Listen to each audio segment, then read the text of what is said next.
Yeah, I already know how this is gonna go. I'm gonna make a sandwich, I'll come back 2 minutes later, and everything will be done for me. Nothing will be left alive, I'll be out a couple hundred MP, easy peasy. Isn't that the entire idea behind Knights of the Round?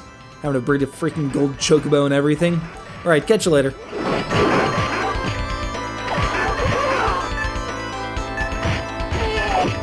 So maybe that's not going to work. This isn't a summon materia, this is a side-scrolling beat-em-up released at almost exactly the same time as King of Dragons, which we've already covered on this very channel.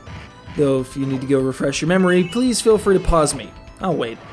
Rather than going with a generic fantasy setting though, this version follows the adventures of Lancelot, John Cleese, King Arthur, Graham Chapman, and Percival, Simon Pegg, as they attempt to...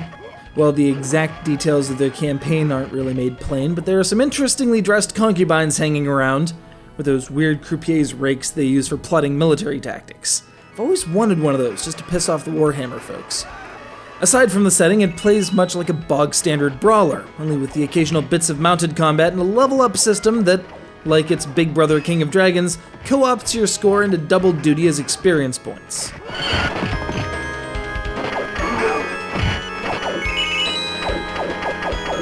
But while King of Dragons provided 5 widely different characters with very different playstyles, all 3 combatants representing Knights of the Round feel almost identical aside from weapon range and attack speed.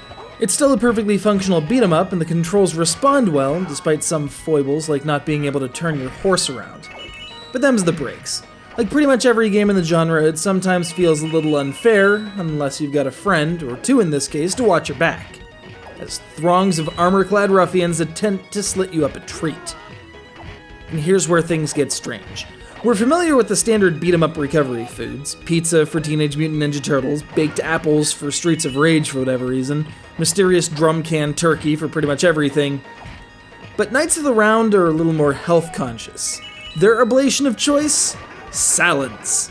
Delicious garden salads, complete with tomato slices and half a boiled egg. That's pretty darn highfalutin for an Arthurian age setting. What's next, a barrel full of balsamic vinaigrette?